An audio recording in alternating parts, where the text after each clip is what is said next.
తెలంగాణ అప్పులు ఆస్తులపై అసెంబ్లీలో మాజీ మంత్రి కేటీఆర్ కీలక వ్యాఖ్యలు చేశారు. అప్పుల్లో ఉన్న తెలంగాణ తలసరి ఆదాయం పెంచామని మాజీ మంత్రి కేటీఆర్ అన్నారు. 10 ఏళ్లలో తెలంగాణ అభివృద్ధిని పరుగులు పెట్టించామన్నారు.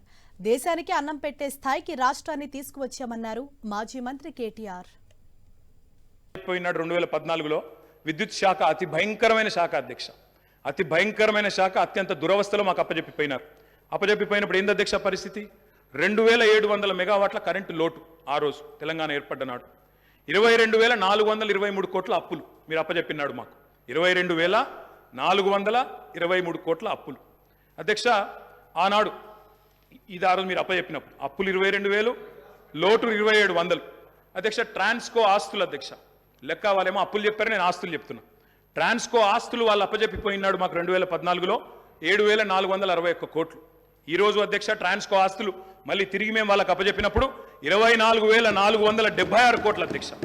జెన్కో ఆస్తులు అధ్యక్ష, టీఎస్ జెన్కో ఆస్తులు ఆనాడు 19,607 కోట్లు 2014లో, ఈరోజు 53,963 కోట్ల అధ్యక్ష. డిస్కామ్లు ఎన్పీడీసీఎల్, ఎస్పీడీసీఎల్ ఆ రోజు వీళ్ళు మాకు అప్పజెప్పిపోయినాడు మరి చాలా తక్కువ ఉండే అధ్యక్ష. ఈరోజు ఆస్తులు చూస్తే 59,132 కోట్లు, 81,000 కోట్ల అప్పులు అన్నారు అధ్యక్ష. కానీ ఆస్తులు మా ప్రభుత్వం సృష్టించింది మొత్తంగా కలిపితే 1,37,571 కోట్లు.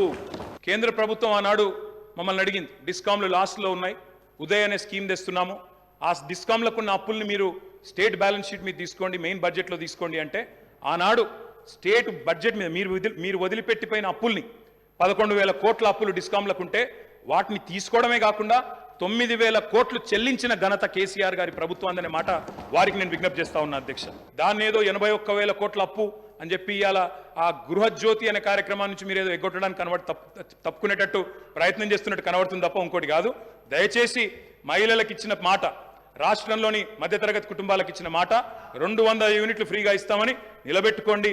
అప్పుల కంటే ఆస్తులు ఎక్కువ ఉన్నాయి. 1,37,571 కోట్ల ఆస్తులు సృష్టించి మీకు అప్పచెప్పాం, సవ్యంగా నడపండి అని చెప్పి కూడా నేను విజ్ఞప్తి చేస్తా ఉన్నాను.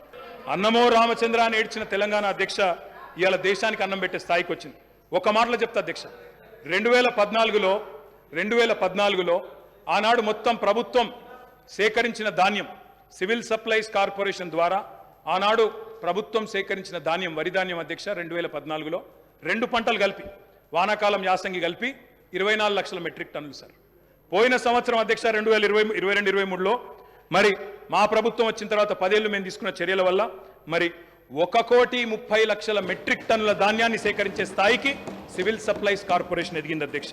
పౌర సరఫరాల శాఖ యొక్క విధి ఏంది అధ్యక్ష? రైతుల దగ్గర ధాన్యం కొనాలి, ఎఫ్సీఐకి మిల్లింగ్ చేసి అమ్మాలి.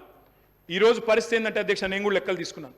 పౌర సరఫరాల శాఖ దగ్గర ప్రస్తుతం ఉన్న స్టాకుల విలువ దాదాపు 30,000 కోట్ల విలువ చేసే స్టాకులు ఇవాళ పౌర సరఫరాల శాఖ దగ్గర ఉన్నాయి. రిసీవబుల్స్ అంటే కేంద్రానికి మనం ఆల్రెడీ ఇచ్చిన ధాన్యానికి విరుద్ధంగా మనకు రావాల్సిన డబ్బులు అధ్యక్ష దాదాపు 17,000 కోట్లు ఉన్నాయి. అంటే రైతు దగ్గర మనం పంట కొంటాం, కొన్న తర్వాత వాళ్ళకి పైసలు ఇవ్వాలి, మనం మిల్లింగ్ చేసి మళ్ళీ ఎఫ్సీఐకి ఇవ్వాలి. ఎఫ్సీఐ నుంచి పైసలు వచ్చే వరకు 4-5 నెలలు అవుతుంది సార్, అప్పుడప్పుడు 6-7 నెలలు కూడా అవుతుంది. ఆ ఇంటరిమ్ పీరియడ్లో రైతుకు మనమే పైసలు ఇస్తాం కాబట్టి ఆ మిత్ ఏదైతే జరుగుతుందో దాని మీద వచ్చిన దాన్ని కూడా అప్పు కింద చూపెట్టే పరిస్థితి చేసినారు అధ్యక్ష. రైతుకు మిత్తి దాకొద్దు, రైతుకు సకాలంలో పేమెంట్ ఇవ్వాలని చెప్పి మేము చేసిన ప్రయత్నాన్ని అభినందించకపోగా ఇవాళ ఈ రకంగా బట్టగాల్చి మీదేసే ప్రయత్నం ఏదైతే చేస్తూ ఉన్నారో ఇది కరెక్ట్ కాదు అధ్యక్ష. అదేవిధంగా అధ్యక్ష జిల్లాకు ఒక మెడికల్ కాలేజ్, నిమ్స్ విస్తరణ, టిమ్స్ హాస్పిటల్స్ 370 బస్తీ దవాఖానాలు, మహిళల కోసం ప్రత్యేకంగా ఇవన్నీ ఉన్నాయి సార్. ఇంకా ఇన్స్టిట్యూషనల్ డెలివరీస్ సార్ మీది దేవరకొండ, మీది తమరిది దేవరకొండ. దేవరకొండలో ఒకనాడున్న పరిస్థితి ఏంటి సార్, ఇవాళ ఉన్న పరిస్థితి ఏంటి సార్? ఒకనాడు పసిపిల్లల అమ్మకాలను చదివేది, ఇవాళ మాతా శిశుమరణాలు తగ్గినాయి సార్. మాతా శిశుమరణాలు ఎట్లా తగ్గినాయి సార్ అంటే ఇన్స్టిట్యూషనల్ డెలివరీస్ ప్రోత్సహించడం వల్ల. శిశుమరణాలు ఆనాడు 2014లో 1039 ఉంటే ఈరోజు 19 అయినాయి సార్. మేము హైదరాబాద్ ఫార్మా సిటీని కట్టాలి, హైదరాబాద్కున్న ఒక ప్రత్యేకత, మరి లక్షలాది మందికి 40% ఇవాళ ఫార్మస్యూటికల్స్ ఉత్పత్తి చేసే నగరం హైదరాబాద్, వ్యాక్సిన్లకు ప్రపంచంలోనే రాజధాని హైదరాబాద్. అట్లాంటి హైదరాబాద్లో మొత్తం కన్సాలిడేట్ చేసి ఒక సూపర్ పవర్గా హైదరాబాద్ను ఇంటర్నేషనల్ ఇంపార్టెన్స్ ఉన్న ప్రాజెక్ట్ అధ్యక్ష.